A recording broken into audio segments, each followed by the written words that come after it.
I am आत्मा ब्रह्म। दोस्तों, I am आत्मा ब्रह्म में आपका फिर से स्वागत है। आज मैं आपको बताऊंगा कि परमात्मा से जगत की उत्पत्ति कैसी हुई। दरअसल परमात्मा को चेतन भी कहा जाता है, सत्य भी कहा जाता है, आनंद भी कहा जाता है, आत्मा भी कहा जाता है, जगदीश भी कहा जाता है। जैसा गुण वैसे नाम। तो गुणों के आधार पे परमात्मा का नाम है और गुणों से रहित भी है।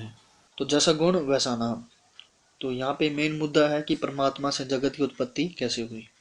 तो दोस्तों, परमात्मा जो चेतन तत्व है, यानी कि आपका स्फुरना है, फ्लटर है, आपकी सेंसेशन है, आपकी फीलिंग है, आपका स्पंदन है।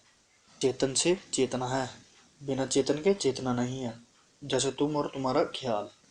चेतन को दरअसल चेतना भी कहा जाता है। चेतना मतलब स्फुरना शक्ति, किसी चीज की कल्पना शक्ति, किसी चीज को अपनी स्फुरना से उत्पन्न करना। जैसे एक बच्चा अपने मन में कई कई ख्याल उत्पन्न करता है, तो जैसा जैसा वो ख्याल करता जाता है उसको वो वैसे वैसे सच मानता जाता है। जैसे अपने ख्याल से रस्सी में सांप समझ लेता है, अपनी परछाई में भूत समझ लेता है, तो होता कुछ नहीं है, वो उसी का खुद का ख्याल होता है, तो इसी को स्फुरना शक्ति कहते हैं।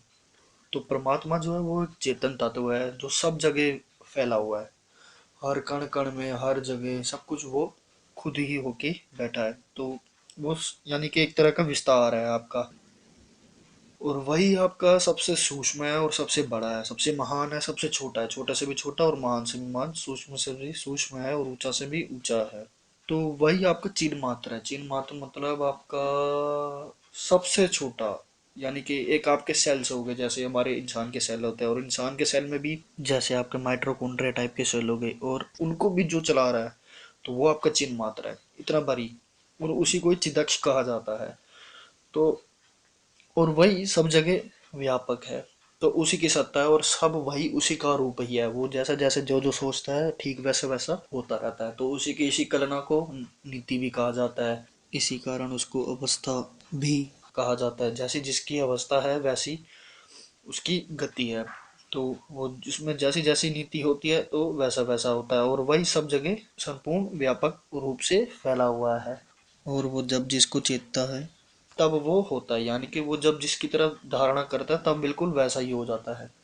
ऐसे ना जाने कितने ब्रह्मा विष्णु महेश उसकी चेतना से उत्पन्न होते हैं, और कितने ब्रह्मा विष्णु महेश आगे नष्ट हो चुके हैं। ये तो हमारे इस मिल्की वे, यानी कि हमारी इस आकाश गंगा की गतिविधि है। ना जाने कितनी आकाश गंगा इस ब्रह्मांड में है, और उनका तो कोई तोड़ भी नहीं है। कोई कोई रेगिस्तान में रेत के कण गिन लेगा, पर कोई ये नहीं बता सकता कि परमात्मा ने कितनी बार सृष्टि को बनाया और कितनी बार नष्ट किया है। कहीं खुद ही ब्रह्मा होके बैठा है, कहीं खुद ही विष्णु होके उत्पत्ति कर रहा है, कहीं शिव होके प्रलय कर रहा है, कहीं सब कुछ खुद एक ही तत्व होके बैठा है। जैसे कि खुद ही ब्रह्मा विष्णु महेश एक ही जीव में है, और कहीं अलग अलग है, कहीं विस्तार रूप से है, कहीं कैसे है, कहीं भिन्न भिन्न है, कहीं पाप पुण्य का रूप है, कहीं पुण्य पाप का रूप है, कहीं धर्म है, कहीं अधर्म है, कहीं अधर्म की पूजा, कहीं धर्म की पूजा है।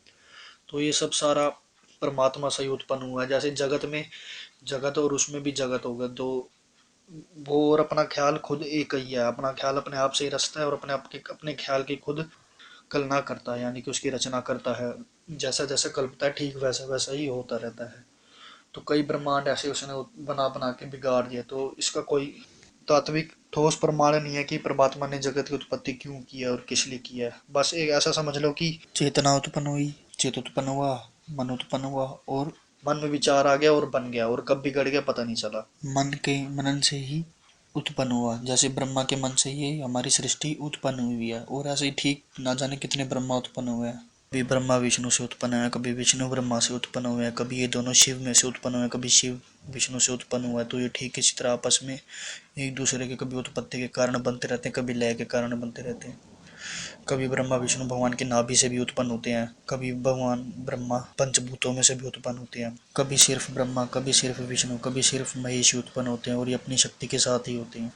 जैसे शिव और गौरी, यानी कि विनाश के साथ शक्ति, जैसे विष्णु और श्री, पालन के साथ लक्ष्मी, जैसे ब्रह्मा और सरस्वती, उत्पत्ति के साथ साथ ज्ञान।